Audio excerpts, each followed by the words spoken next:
மாணவர்கள் படித்து முன்னேற வேண்டும் என்று நினைத்தவர்தான் கர்ம வீரர் காமராஜர் அவர்கள்.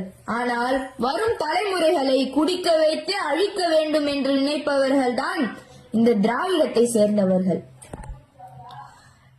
நமது தமிழக முதல்வர் அவர்கள், என்னை அனைவரும் அப்பா என்று சொல்லுங்கள். அப்பா என்ற வார்த்தைக்கு என்ன அர்த்தம் என்று உங்களுக்கு தெரியுமா?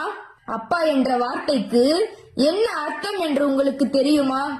ஒவ்வொரு குழந்தைகளும் படித்து முன்னேற வேண்டும் என்று நினைப்பவர் தான் அப்பா. நீங்கள் அப்படியா நினைக்கிறீர்கள்? அனைத்தையும் வாய் வார்த்தையாக கூறக்கூடாது. அனைத்தையும் ஒரு வாய் வார்த்தையாக சொல்லாமல் அதை அமலுக்கு கொண்டு வாருங்கள். எனக்கு ஒரு சந்தேகம். நேற்றைய தினம் திராவிடத்தை சேர்ந்தவர்கள் மும்மொழி கொள்கையை எதிர்க்கிறோம் என்று ஆர்ப்பாட்டத்தில் ஈடுபடுகிறார்கள். அதில் ஏன் காங்கிரசும் இணைந்தது? முதலில் ஹிந்தி வேண்டும் என்று சொன்னதே காங்கிரஸை சேர்ந்தவர்கள்தான்.